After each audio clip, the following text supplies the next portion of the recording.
ಹೇಳಿ ಸರ್. ನಾನು ಸಂಜೀವ ಪೂಜಾರಿ, ಸಂಜೀವ ಕೆ ಉಪವಲಯ ಅರಣ್ಯಾಧಿಕಾರಿ, ಪುತ್ತೂರು ಅರಣ್ಯ ವಲಯದಲ್ಲಿ ಕೊಯ್ಲಾ ಶಾಖೆಯಲ್ಲಿ ಕೆಲಸ ಮಾಡ್ತಾ ಇದ್ದೇನೆ. ನನ್ನ ಮೇಲೆ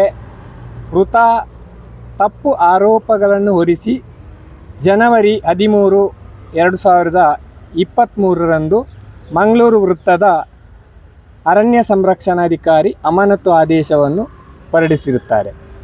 ಈ ಆದೇಶವನ್ನು ಪ್ರಶ್ನಿಸಿ ನಾನು ಕರ್ನಾಟಕ ಆಡಳಿತ ನ್ಯಾಯಾಧಿಕರಣದ ನ್ಯಾಯಾಲಯದಲ್ಲಿ ಮೇಲ್ಮನವಿ ಸಲ್ಲಿಸಿ, ಈ ನ್ಯಾಯಾಲಯದಲ್ಲಿ ನನ್ನ ಬಗ್ಗೆ ಕೂಲಂಕುಷ ತನಿಖೆ ಮಾಡಿ ಈ ವಿಚಾರದಲ್ಲಿ ನನ್ನದು ಯಾವುದೇ ತಪ್ಪು ಇಲ್ಲ ಎಂಬ ಬಗ್ಗೆ ನ್ಯಾಯಾಲಯ ತೀರ್ಪು ನೀಡಿರುತ್ತದೆ. ಅಲ್ಲದೆ 6 ತಿಂಗಳ ಒಳಗೆ ಏನಾದರೂ ಇವನ ಮೇಲೆ ಆಪಾದನೆ ಇರುವುದಾದರೆ ನೀವು ಅದನ್ನು ತನಿಖಾಧಿಕಾರಿಯನ್ನು ನೇಮಕ ಮಾಡಿ ವಿಚಾರಣೆ ನಡೆಸಿ ತಪ್ಪಿದ್ದಲ್ಲಿ ಪುನಃ ಕೋರ್ಟಿಗೆ ಏನಾದರೂ ಕೊಡಬೇಕಂತ ಇರ್ತದೆ. ಆದರೆ ನ್ಯಾಯಾಲಯದ ತೀರ್ಪು ಬಂದು 1.5 ತಿಂಗಳಾಗುತ್ತಾ ಬಂತು. 1.5 ತಿಂಗಳ ನಂತರ ಇವರು ನನಗೆ ಆ ಜನವರಿ ತಿಂಗಳಲ್ಲಿ ಬಿಡುಗಡೆ ಮಾಡಿದ ಆದೇಶ ಪತ್ರವನ್ನು ಇಟ್ಟು ಪುನಃ ಸಸ್ಪೆಂಡ್ ಆರ್ಡರ್ ಜಾರಿ ಮಾಡ್ತಾರೆ. ನಾನು ಈ ಬಗ್ಗೆ ಮುಖ್ಯ ಅರಣ್ಯ ಸಂರಕ್ಷಣಾಧಿಕಾರಿಗಳನ್ನು ಪ್ರಶ್ನೆ ಮಾಡುವಾಗ ಅವರು ಹೇಳುವುದು, ನಾನು ಆದೇಶ ಪ್ರತಿಯ ಕೆಳಗಡೆ ಡಿಸ್ಮಿಸ್ ಅಂತ ಇದೆ, ನಾನು ಅದನ್ನು ಮಾತ್ರ ನೋಡಿದೆ, ಅದನ್ನು ನೋಡಿ ಸಸ್ಪೆಂಡ್ ಆರ್ಡರ್ ಜಾರಿ ಮಾಡಿದೆ ಅಂತೇಳಿ.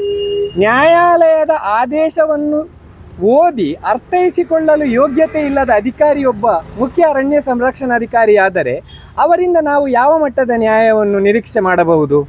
ನನ್ನಂತೆ ಹಲವಾರು ಅಧಿಕಾರಿಗಳು ಶೋಷಣೆಗೊಳಗಾಗಿ ನೇಣು ಹಾಕಿಕೊಂಡು ಸಾಯುವಂಥ ಪರಿಸ್ಥಿತಿ ಈ ಸಂದರ್ಭದಲ್ಲಿ ನಿರ್ಮಾಣ ಆಗಿದೆ. ಆದರೆ ಅಧಿಕಾರಿಗಳು ನ್ಯಾಯ ಕೊಡುವಲ್ಲಿ ವಿಳಂಬ ಮಾಡುತ್ತಾ ದೌರ್ಜನ್ಯವನ್ನು ಎಸಗುತ್ತಿದ್ದಾರೆ. ಈ ಬಗ್ಗೆ ನಾನು ಪುತ್ತೂರು ವಲಯ ಅರಣ್ಯಾಧಿಕಾರಿ ಕಿರಣ್ BM, ಪುತ್ತೂರು ಸಹಾಯ ಅರಣ್ಯ ಸಂರಕ್ಷಣಾಧಿಕಾರಿ ಸುಬ್ಬಯ್ಯ ನಾಯ್ಕ್ ಇವರನ್ನು ಹೋಗಿ ಭೇಟಿ ಮಾಡಿ ಕೇಳಲಾಗಿ, ನಾವು ಆದೇಶ ಪತ್ರದಲ್ಲಿ ಅಡಿಯಲ್ಲಿ ಡಿಸ್ಮಿಸ್ ಇದೆ ಅಂತ ಹೇಳಿ ರೆಕಮೆಂಡ್ ಮಾಡಿದ್ದೇವೆ ಅಂತ ಹೇಳ್ತಾರೆ. ಹಾಗಾದರೆ ಆದೇಶ ಪತ್ರವನ್ನು ಓದಲು ಯೋಗ್ಯತೆ ಇಲ್ಲದ ಅಧಿಕಾರಿಗಳನ್ನು ಈಗ ನಾವು ಒಂದು ಅಧಿಕಾರ ಚಲಾಯಿಸುವ ಜಾಗದಲ್ಲಿ ಕುಳ್ಳಿರಿಸಿದರೆ ನನಗೆ ಬಿಡಿ, ಪಾಪದಂಥ ತಿಳುವಳಿಕೆ ಇಲ್ಲದ, ವಿದ್ಯಾಭ್ಯಾಸ ಇಲ್ಲದ ಸಾರ್ವಜನಿಕರಿಗೆ ಇವರು ನ್ಯಾಯ ಕೊಡಲು ಸಾಧ್ಯವೇ ಎಂಬ ಬಗ್ಗೆ ಸರ್ಕಾರ ಕೂಡಲೇ ಎಚ್ಚೆತ್ತುಕೊಂಡು ಇವರ ಮೇಲೆ ಶಿಸ್ತು ಕ್ರಮ ಕೈಗೊಳ್ಳಬೇಕು. ನನ್ನ ಅಮಾನತಿಗೆ ಯಾರು ದುರುದ್ದೇಶದಿಂದ ವರ್ತನೆ ಮಾಡ್ತಾರಾ, ಈ 3-4 ಜನ ಅಧಿಕಾರಿಗಳು ತಕ್ಷಣಕ್ಕೆ ಜಾರಿಗೆ ಬರುವಂತೆ ಅಮಾನತು ಮಾಡಬೇಕು ಇವರನ್ನು. ಈ ಬಗ್ಗೆ ಕರ್ನಾಟಕ ರಾಜ್ಯದ ಮುಖ್ಯಮಂತ್ರಿಗಳು ಮತ್ತು ಅರಣ್ಯ ಸಚಿವರು ತುರ್ತಾಗಿ ಕ್ರಮ ಕೈಗೊಳ್ಳಬೇಕಂತ ನಾನು ಎಲ್ಲರಲ್ಲಿ ಕೇಳಿಕೊಳ್ಳುತ್ತಾ, ಈ ವಿಚಾರವನ್ನು ಸಾರ್ವಜನಿಕರ ಗಮನಕ್ಕೂ ತಾವು ತರಬೇಕು, ಸರ್ಕಾರದ ಗಮನಕ್ಕೂ ತರಬೇಕು ಎಂದು ನಿಮ್ಮಲ್ಲಿ ಕಳಕಳಿಯಿಂದ ವಿನಂತಿಸಿಕೊಳ್ಳುತ್ತಿದ್ದೇನೆ.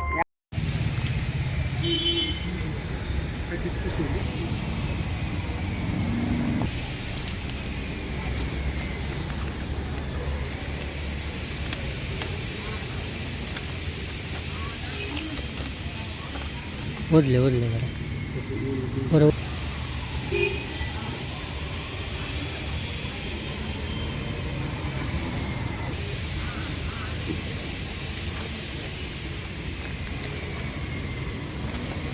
ಇಂದು ಜಾರಿ ಸುರುಕು ಸಸ್ಪೆಂಡ್ ಆರ್ಡರ್ ಏಪ ಜಾರಿ ಆತನ ತುಲೆ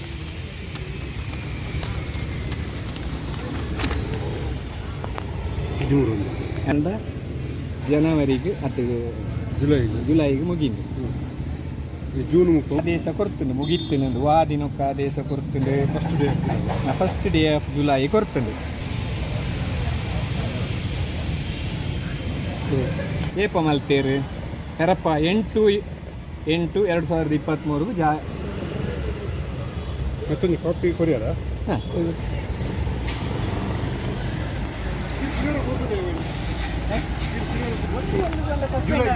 ಜುಲೈಗೆ ಏನು ಕೋರ್ಟ್ಗೆ ಬಂದ ಆಣಿ ಪೋಯಿ ನಾವು ಆ ಸಸ್ಪೆಂಡ್ ಆರ್ಡರ್ ಪ್ರಶ್ನೆ ಮಾಡ್ತದೆ ಏನು ಕೋರ್ಟ್ಗೆ ಪೋಯಿ ಅಂತ ಪ್ರಶ್ನೆ ಮಾಡ್ತೀನಿ. ಆಣಿ ಖಾಲಿ ರಿಟ್ಟು ಹೊರ ಒಂದು ಸ್ಟೇ ಮಾತ್ರ ಕೊಟ್ಟಿದ್ದು ನ್ಯಾಯಾಧಿಕರಣಗೆ ಇಂದು ವ್ಯಾಪ್ತಿಗೆ ಆರ್ಡರ್ ಕೇಟಿದ ನನಂಗಿರೋದು ಗೊತ್ತುಂಟ. ಈ ವಿಚಾರ ನಾವು ನ್ಯಾಯಾಧಿಕರಣದ ಮುಂದೆ ವಿಚಾರಣೆಗೆ ಬರ್ಪುನ ವಿಚಾರಣೆ ಎನ್ಕ್ವೈರಿಗಳ ಸಂಬಂಧನೇ ಇದ್ದಿ ಇಶ್ಯೂಸ್ ಸೈಬರ್ ಕ್ರೈಮ್ ಇತ್ತು ಪೊಲೀಸ್ ಇಲಾಖೆ ಮನ್ಪೋಡು ಬೊಕ್ಕ